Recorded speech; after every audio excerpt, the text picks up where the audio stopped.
기도하고 말씀 생각하십시다. 하나님 아버지 감사합니다. 오늘 저녁도 저희들을 예배당으로 부르시고 예배드리며 하나님의 귀한 말씀을 읽게 하시니 감사합니다. 아가서의 어려운 말씀을 이제 조금씩 묵상하며 마지막 부분을 오늘도 읽게 하시고 또 해석하며 듣게 하시니 감사드립니다.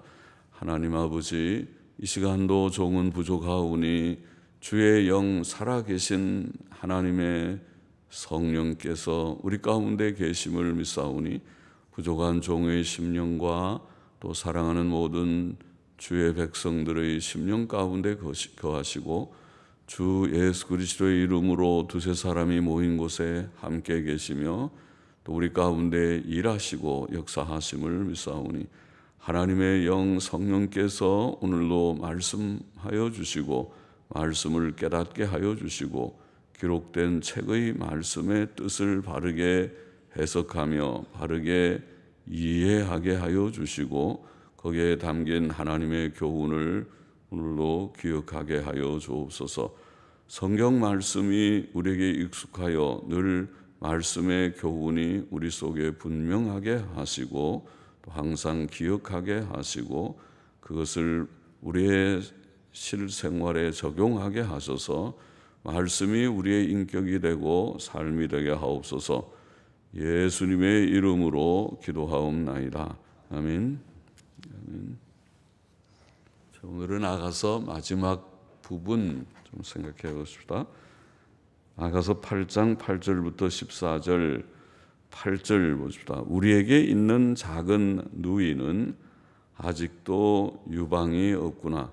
그가 청혼함을 받는 날에는 우리가 그를 위하여 무엇을 할꼬. 자, 본절은 친구들의 말이라고 봅니다. 우리에게 있는 작은 누이, 아직 그 여성이 소녀여서 아직 어린 소녀여서 결혼 연령이 아직 되질 않아서 그 어린 모습을 묘사하고 있다고 보입니다. 그렇죠. 이제 이런 어린 여성들이 나이가 들어서 결혼 연령기가 되면 그러면은 결혼할 만한 여인이 되고 또 자녀를 임신하고 출산하고 또 양육할 수 있는 엄마의 그런 몸으로 성장하고 성숙할 것입니다. 여기 우리에게 있는 작은 누이는 성숙한 신자들이 볼 때에 초신자이거나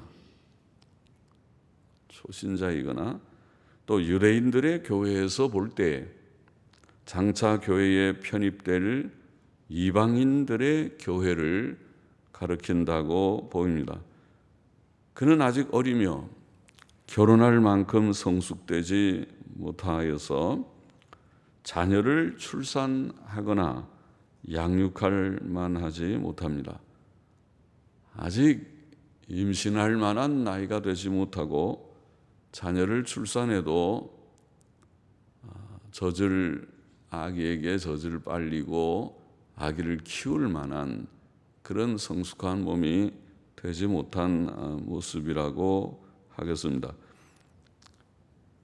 그가 그리스도와 사도들과 전도자들을 통해 회개하고 하나님께로 돌아오라고 초청받을 때 성숙한 신자들은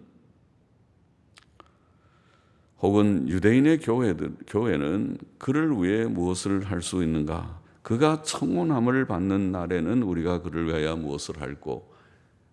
그가 이제 다 커서 결혼할 나이가 될 때에 그에 대해서 우리가 그를 위해서 무엇을 할 수 있는가?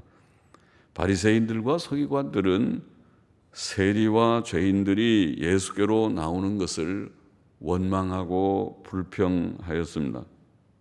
누가복음 15장 1절 2절에 그런 말씀이죠. 그래서 주님께서는 그들을 위해서 세 가지 비유를 하셨죠. 잃은 양 비유, 또 잃어버린 동전의 은전의 비유, 그리고 잃어버린 아들의 비유, 그것을 말씀하시면서 죄인이 한 사람 돌아오는 것을 하나님께서는 의인 99명이 명보다 더 기뻐하신다, 그런 말씀을 하셨죠. 그런 심령을 가지면 한 사람의 새신자가, 한 사람이 회개하고 주께로 돌아오는 자, 아직 미수각이 그지없어 보이지만은 그런 자가 생길 때 얼마나 기뻐해야 되겠습니까? 이미 믿는 자들, 또 잘 믿는다고 혹 생각하는 자들이라면, 오래 믿은 자들이라면 얼마나 한 명의 새 얼굴, 또 초신자를 환영하고 영접하고 해야 되겠습니까? 그러나 바리새인들과 서기관들은 그렇게 하지 않았습니다. 그들은 오히려 원망하고 불평했습니다. 유대인들의 교회는 이방인들이 하나님께로 돌아올 때 원망하고 불평할 것입니까? 그것이 옳은 태도입니까? 성숙한 신자들은 불신자가 구주 예수 그리스도를 믿기 위해 올 때 어떤 태도를 가져야 할 것인가? 그가 청혼함을 받는 날에는 우리가 그를 위하여 무엇을 할꼬? 그들은 그에 대해 불평하거나 시기하지 말고 도리어 그를 기뻐하고 사랑하고 영접하고 또 그를 위로 격려하며 그의 약한 믿음을 북돋워 주어야 하겠죠. 그래야 옳은 태도죠. 얼마나 기쁜 일인데. 그렇죠? 마치 소녀가 이제는 처녀가 되어서 결혼을 해서 아기를 임신하는 것이 얼마나 복된 일인데, 그와 같이 교회가 이제 복음을 전하는 과정에서 새 신자가 생겨서 믿어보겠다고 어떤 사람이 교회를 찾게 되고 또 결심하고 교회에 나오게 된다면 교회가 그를 어떻게 사랑으로 돌아봐야 할지 우리는 생각해야 할 것입니다. 9절을 보십시다. 그가 성벽일진데 우리는 은망대를 그 위에 세울 것이요 그가 문일진데 우리는 백향목 판자로 두르리라. 자, 우리가 여기 초신자들이 예수님을 믿고 굳게 믿었다고 할지라도 마귀의 시험에 떨어지기가 쉽죠. 마귀는 가만두지 않죠. 그래서 마귀의 시험과 공격이 예상됩니다. 그래 여기에 만일 그가 성벽이라면은 우리는 은망대를 그 위에 세울 것이다. 그렇게 말합니다.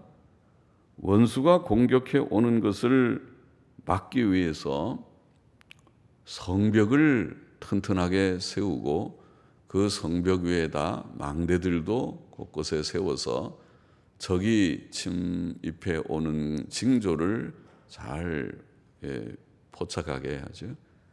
그래서 이상한 징조가 생기면 경고의 나팔을 불고 또 알려주고 하겠죠.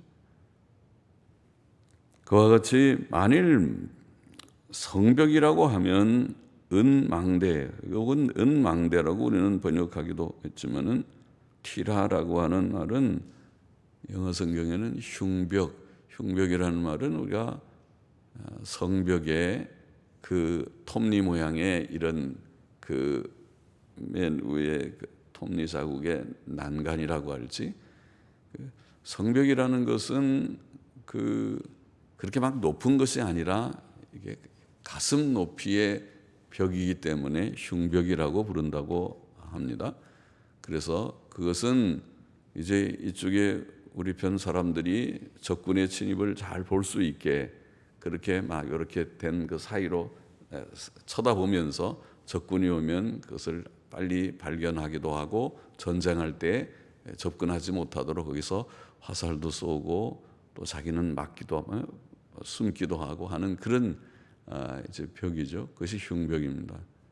그것이 성 위에는 그렇게 딱 서 있죠. 우리가 남한산성 북한산성에 가보면은 밖에서 보면 성이 높지만은 성 안에 들어가 보면 그렇게 높지 않고 이 가슴 정도 오는 쭉 벽이 둘러 있고 거기에 이렇게 숨으면 숨을 수 있고 또 거기서 서서 보면은 밑이 보일 수 있는 그런 이제 벽들을 쌓죠. 그것을 이제 흉벽이라고 하는데, 자, 그렇게 만일 초신자들이 이런 성벽이라면 은망대를 세우듯이 혹은 흉벽을 세우듯이 그를 영적으로 견고하게 원수의 침입을 막아낼 수 있도록 그렇게 우리가 교육도 하고 지식으로도 교육하고 또 심령을 강하게 또 붙들어주고 위로 격려도 하고 해야 할 것이라는 뜻이라고 보입니다. 그래서 악한 마귀가 그 마음속에 침입해 오지 못하도록 그렇게 해야 할 것이다. 여기에 또 보면 그가 문일진데 우리는 백향목 판자로 두르리라. 만일 그가 문이라면 성벽문 같으면 백향목 판자로 튼튼하게 두꺼운 판자로 튼튼하게 문을 만들어서 적군이 쉽게 침입해 들어오지 못하도록 그렇게 할 것이다. 그 말은 그러나 사람을 그렇게 할 수 없으니까 사람에다가 은망대나 또 백향목 판자문을 만들 수 없지만은 그러나 우리가 하나님의 말씀으로 또 위로 격려함으로써 그렇게 할 것이다. 그래서 가르쳐주고 마귀의 시험을 어떻게 잘 대처할 수 있는지 또 그런 모든 불신앙과 의심을 어떻게 잘 말씀 가운데서 극복할 수 있을지 그렇게 우리가 도와주어야 할 것이다. 그것이 먼저 믿은 신자들, 성숙한 신자들이 힘써야 할 의무라고 하겠습니다. 우리가 믿은 지 오래되었다면 초신자들을 향해서 저 뭐 저렇게 믿음도 없고 조금만 봐 저렇게 되면 시험도 받고 저렇게 해서 어떻게 신앙생활을 하겠는가 그렇게 놀리듯이 하지 말고 오히려 그를 도와주려고 하고 그를 위로 격려하고 그를 견고하게 세우려고 믿음이 견고하게 서는 법을 가르쳐주고 해야 할 것이다. 성경은 우리에게 오늘이라 일컫는 동안에 매일 피차 권면하라 히브리서 3장 13절의 말씀을 하고 또 마음이 약한 자들을 안위하고 힘이 없는 자들을 붙들어 주라 데살로니가전서 5장 14절에 그렇게 말씀했습니다. 그렇죠? 먼저 믿은 자들, 조금이라도 영적으로 성숙했다고 하는 자들은 영적으로 어린 자들, 아직 믿음이 약한 자들을 없이 여기거나 비평하지 말고 그들을 도우려고 그들의 믿음을 견고하게 세워주려고 힘써야 될 것이다. 그렇게 생각됩니다.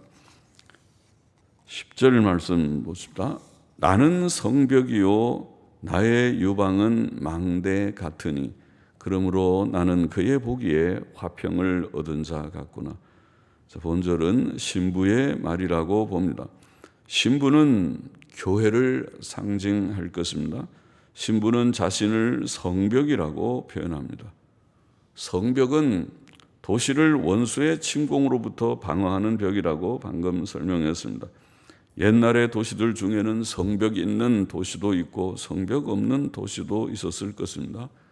성벽이 있어야 도시가 안전할 것입니다. 성벽으로 묘사된 교회는 견고한 교회입니다. 그것은 확실한 지식과 굳센 믿음과 견고한 소망을 가진 교회입니다. 신부는 또 그의 유방이 망대 같다고 표현합니다. 신부의 유방은 교회의 말씀의 봉사자들, 즉 어린 신자들을 교훈하고 양육하는 목사들과 전도자들을 가리킬 것입니다.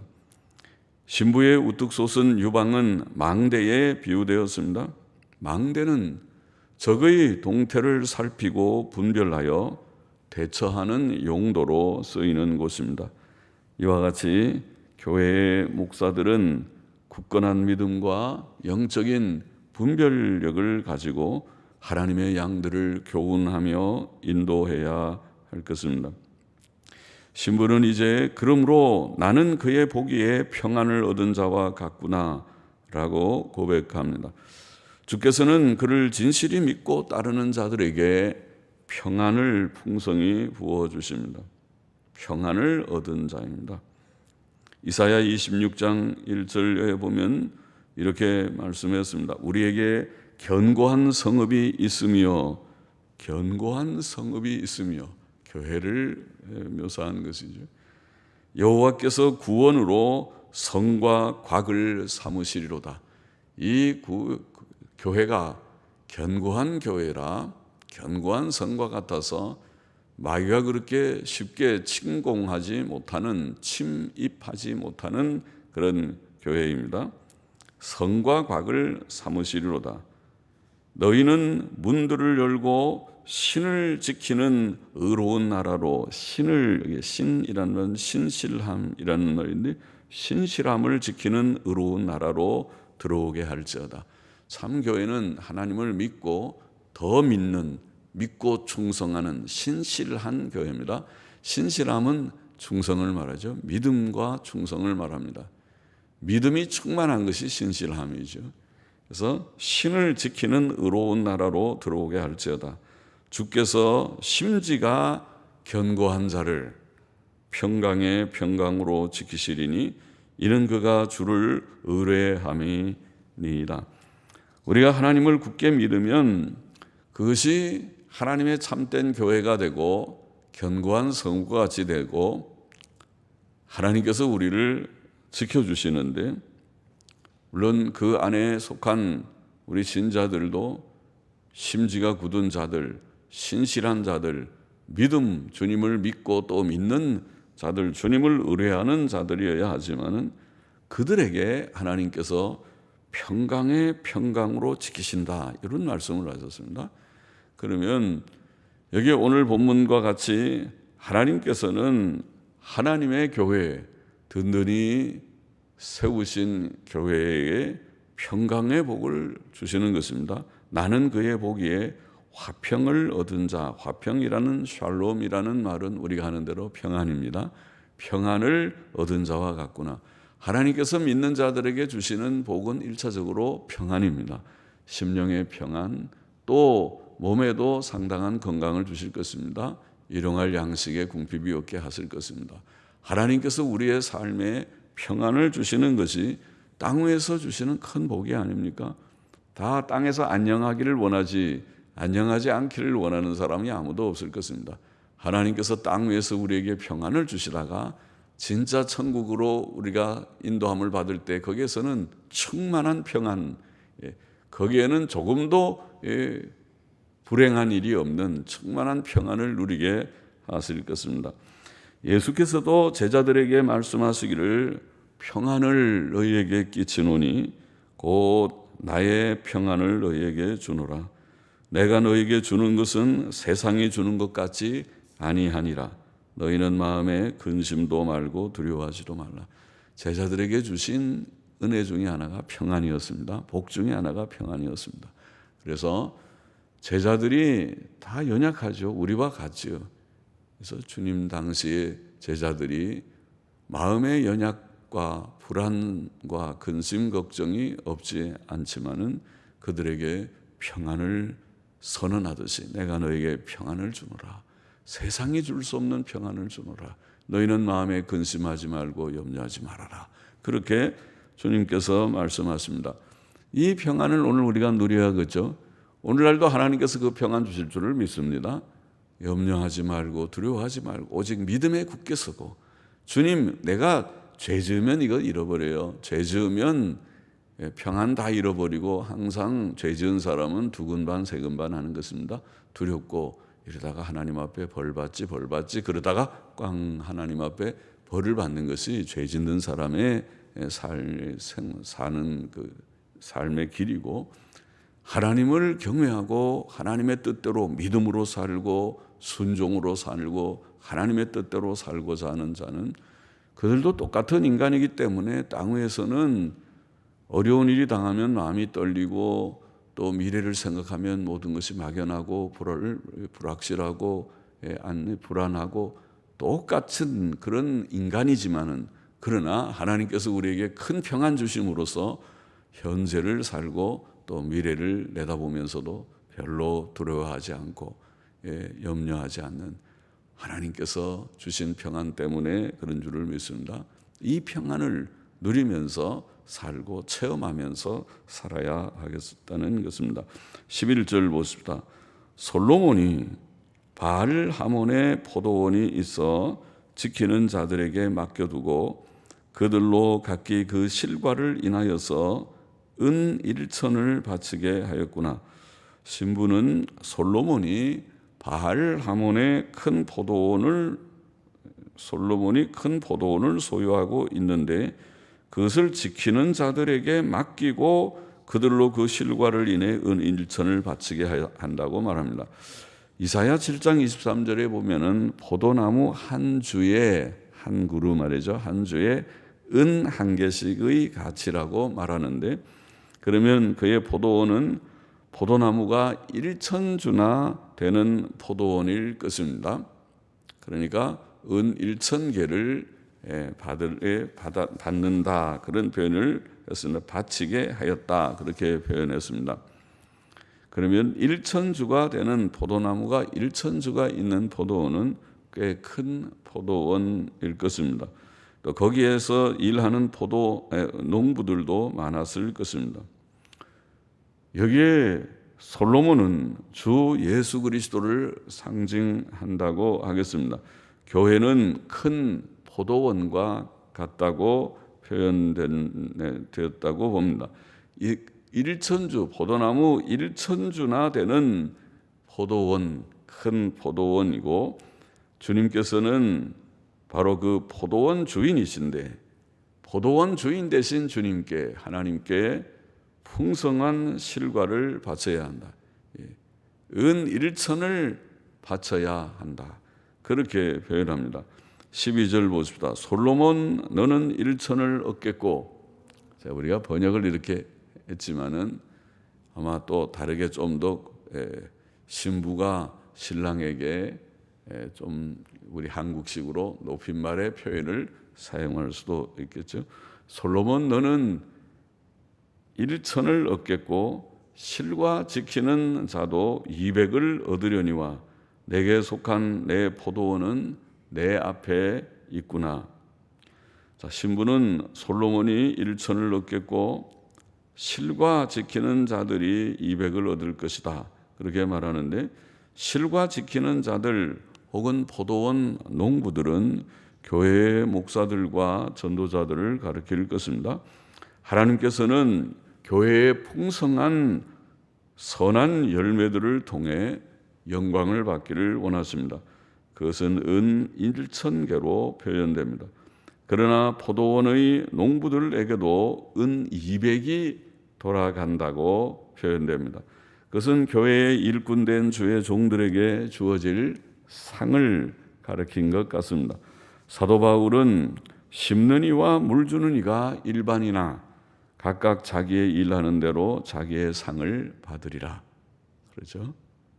땅 위에서 다 모두가 수고로운 일을 하지만은 특별히 복음을 위해서 모든 것을 다 버리고 헌신한 자들이 있다면 그들에게 하나님께서 상을 주실 것인데, 전도자들이나 목회자들이나 심는 이는 전도자요 물 주는 이는 목회자라고 볼 수 있는데, 그들은 각각 자기의 일하는 대로 자기의 상을 받으리라. 그래서 그들에게도 상을 주시겠죠.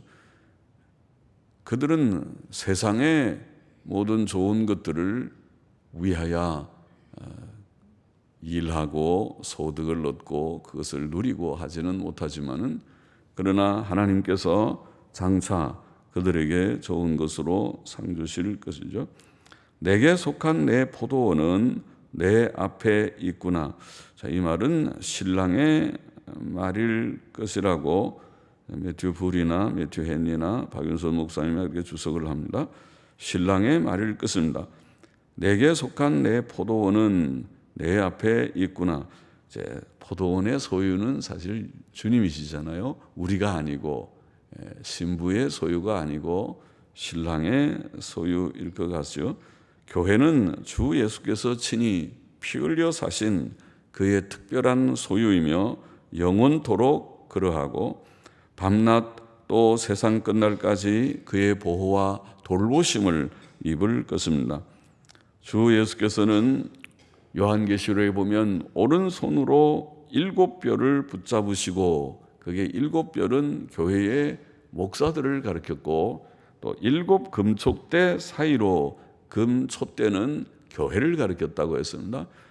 주께서는 친히 교회의 목사들을 오른손으로 붙드시는데, 물론 주 앞에 신실치 않은 자들은 주께서 징책하시고 징벌을 하실 것이고, 또 주 앞에 충성된 자들은 주께서 들어서 주의 일을 이루시는 자들이 될 것입니다.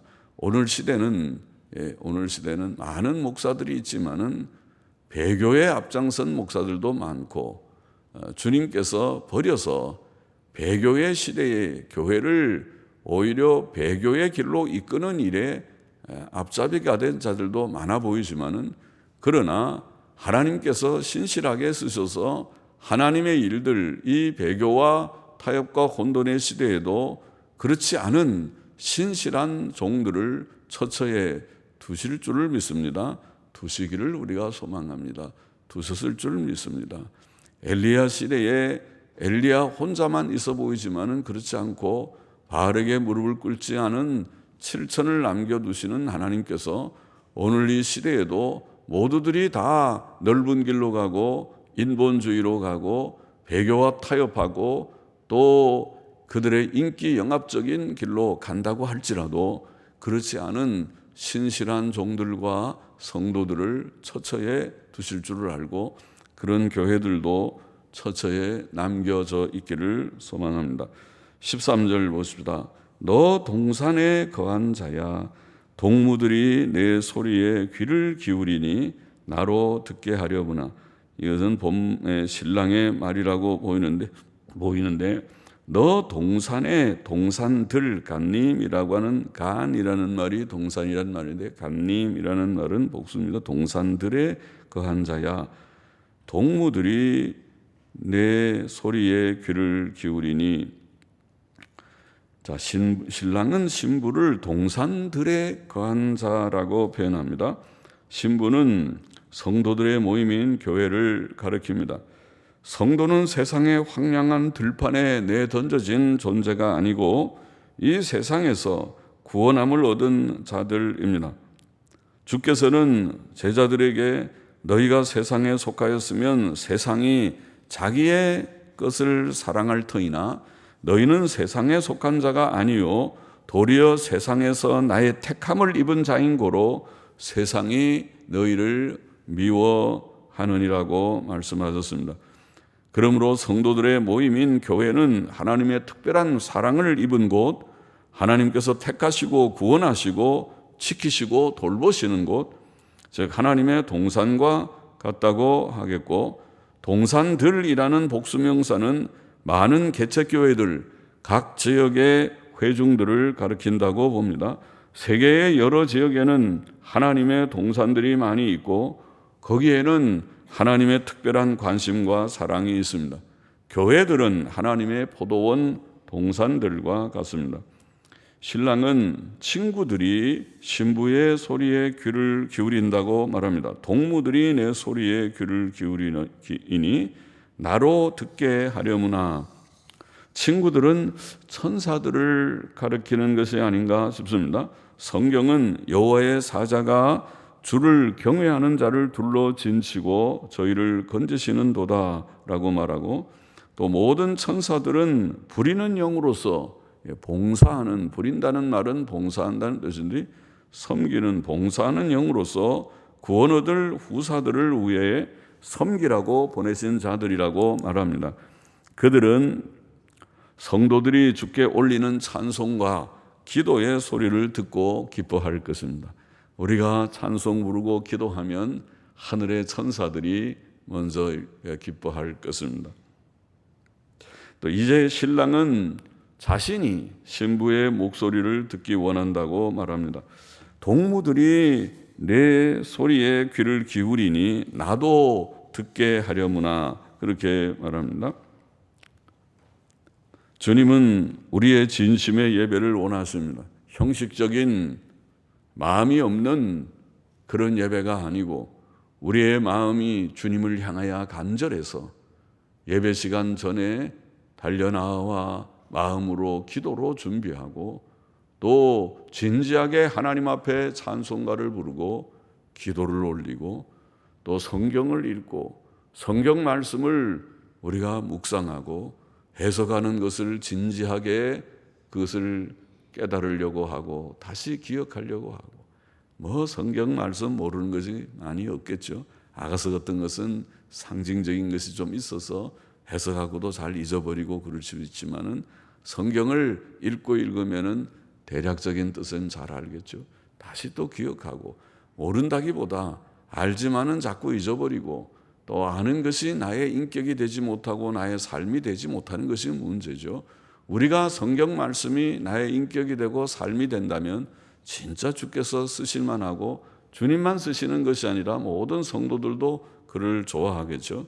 그런 사람들이 없기 때문에 목사들은 많지만은 참 목사가 없고 또 전도자들은 많은 것 같지만은 참 전도자가 없고 신학생들은 넘쳐나는 것 같지만은 쓸만한 신학생이 별로 없는 그런 시대이기 때문에 문제죠. 왜 그런 것이 문제냐? 그것은 하나님의 말씀이 그의 인격이 되고 삶이 되지 못하는 것이 문제라는 것입니다.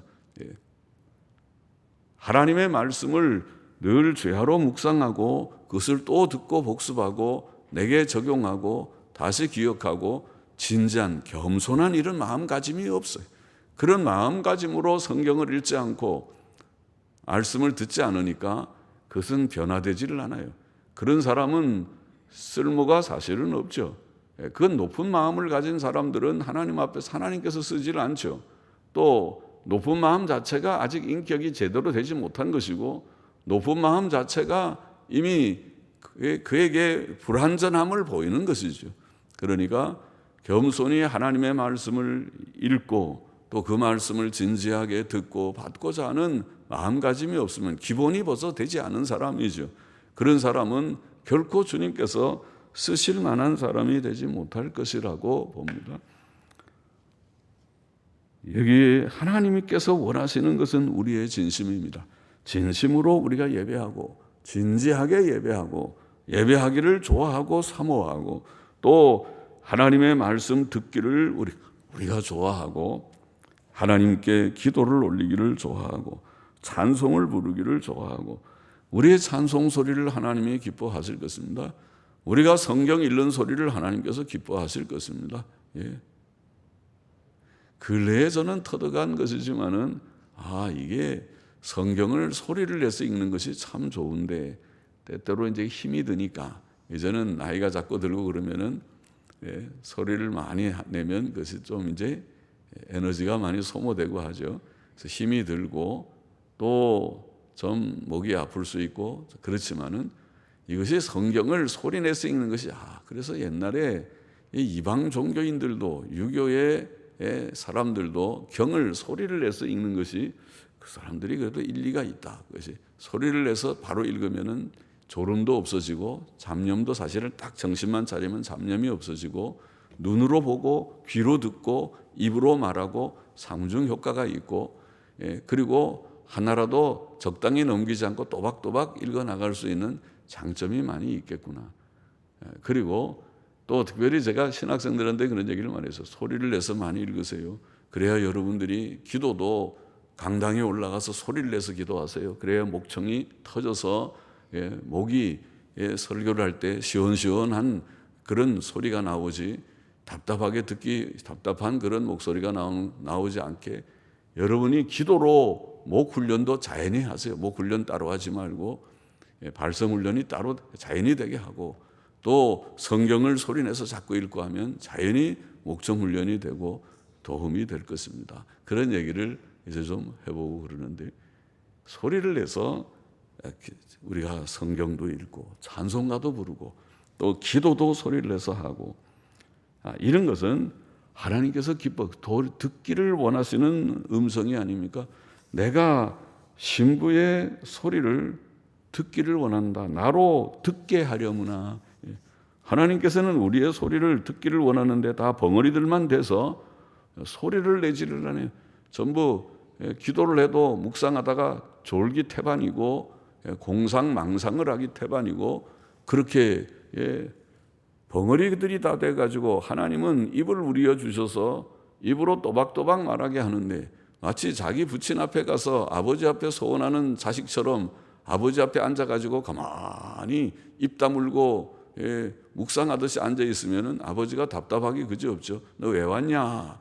대답도 안 하고 가만히 있으면 이 참 답답한 사람입니다.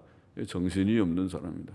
왔으면 아버지 제가 이렇고 이렇습니다. 속에 있는 것을 표현을 해야지. 아버지에 대해서 늘 감사하는 표현도 하고 또 부족한 것이 있으면 또 얘기하고 뭐 소원이 있으면 얘기하고 그렇게 해야 되는 것과 똑같은 것입니다. 하나님 아버지께 나아가서 입 다물고 가만히 명상만 하듯이 하는 것은 틀린 기도의 방법입니다. 그래서요. 요즘에는 또 희한한 것 같이 그 무슨 기도, 무슨 기도라고 그 무슨 기도 그 이름도 잊어버렸는데 그런 명상을 하는 옛날에 꼭 초월적 명상 중세 시대에 신비주의자들이 하는 것과 같은 그런 명상들 이것은 우리 마치 불교의 선종에서 말하는 무아지경의 그런 명상을 그것이 기도라고 관상기도라고 컨템플레이션 관상기도를 한다고 가르치는 목사들도 있고 그렇게 실천하는 사람들이 생겼어요. 희한한 일들을 하고 있어요. 다 틀린 것입니다. 다 잘못된 것입니다. 하나님 앞에서 인격적인 대화의 기도를 하십시오. 벙어리 되지 말고 소리를 또박또박 내서 우리가 전체 회중이 있을 때는 방해가 되니까 자제를 하는 것뿐이지 개인 기도를 할 때는 얼마든지 소리를 내서 또박또박 인격적인 기도를 하나님 앞에 올려야 할 것이고 그것을 주께서 기뻐하십니다. 찬송의 소리를 기도의 소리를 성경 읽는 소리도 좋아할 것입니다. 하나님과 대화를 한다고 하면 하나님의 말씀을 듣는 것이 얼마나 좋은 것입니까?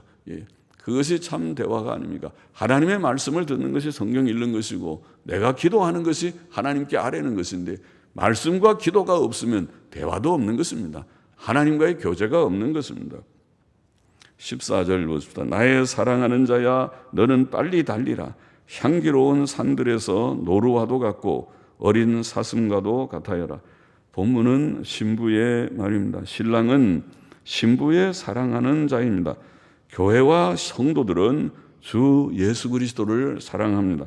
주 예수께서는 그를 3번이나 부인했던 시몬 베드로에게 요한의 아들 시몬아 네가 이 사람들보다 나를 더 사랑하느냐고 물으셨고 3번이나 그 질문을 반복하셨고 베드로는 주를 사랑한다고 고백했었습니다. 신부는 사랑하는 신랑이 향기로운 산들에서 노루와 어린 사슴같이 빨리 달려오기를 원한다고 그렇게 표현합니다. 아가서 2장 17절에서 신부는 베드르산을 말했었는데 그것은 고난의 세상을 가리킨다고 해석했었습니다. 아가서 4장 6절에서 신랑은 모략산과 유향의 작은 산으로 가겠다고 말했는데 그것은 본문에서 말한 향기로운 산들과 같이 성령의 은혜와 하나님께 올리는 성도들의 예배와 기도와 선한 행실들의 향기로운 제물이 있는 곳을 가리킨다고 봅니다. 그것은 바로 신약교회를 상징한다고 봅니다. 신부는 사랑스러운 신랑을 노루와 어린 사슴에 비유합니다. 아가서 2장 9절 17절에서도 같은 표현이 나옵니다. 노루와 어린 사슴은 그 짐승들의 예민하고 민첩함과 순진함을 나타낸다고 봅니다. 신랑은 온순한 인격자이시며 민첩하게 오실 수 있는 자로 묘사됩니다. 신부는 신랑이 빨리 달려오기를 원합니다. 신랑은 지금 신부를 떠나 있으며 신부는 그를 만나기를 갈망하고 있습니다. 마치 주 예수 그리스도께서 부활하시고 승천하셔서 지금 교회를 떠나 계시며 교회가 그의 재림을 간절히 기다리며 갈망하는 것과 같습니다. 성도는 주의 나타나심을 사모하는 자입니다. 주께서는 내가 속히 오리라고 약속하셨고 우리는 그의 신실한 약속을 믿고 소망합니다. 말씀을 맺겠습니다. 우리 먼저 믿은 자들은 처음 믿는 자들을 기뻐하고 사랑하며 그들이 마귀의 시험에 들지 않고 믿음에 굳게 서도록 도와야 할 것입니다. 그들이 성벽이라면 거기에 은망들을 내가 설치할 것이고 그 성벽의 문이라면 백향목 두꺼운 널판으로 되어서 견고하게 할 것이지만은 이런 표현은 연약한 신자들을 비웃거나 우리가 비난하지 말고 그들을 믿음에 굳게 설 수 있도록 그들을 사랑하고 도와주는 그런 신자가 되어야 하겠다는 것입니다. 누구든지 남보다 조금 더 깨달음을 가졌다고 생각한다면, 남보다 꼭 내가 믿음이 좀 더 있다고, 하나님의 은혜로 있다고 생각한다면 그는 겸손히 성도를 섬기고 연약한 자들을 품을 수 있는 그런 자가 되어야 하겠습니다. 우리는 또 성벽같이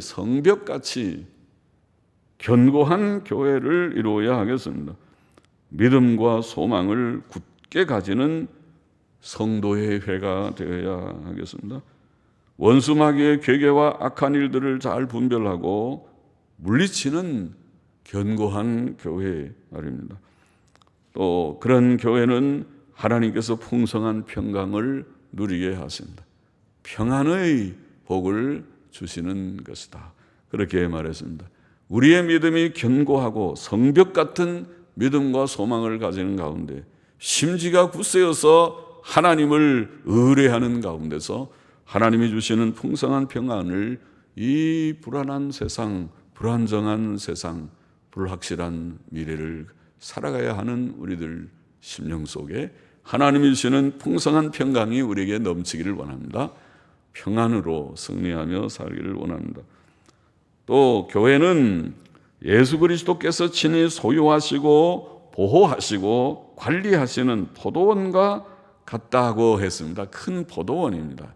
1천주, 1천개 은 1천개를 주인에게 돌려드려야 될 큰 포도원과 같습니다.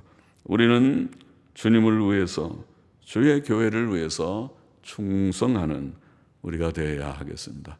포도원 농부들과 같이, 포도원에서 일하는 농부들과 같이 주님은 우리 모두들을 포도원에서 일하는 농부들에 비유하신 적이 있죠.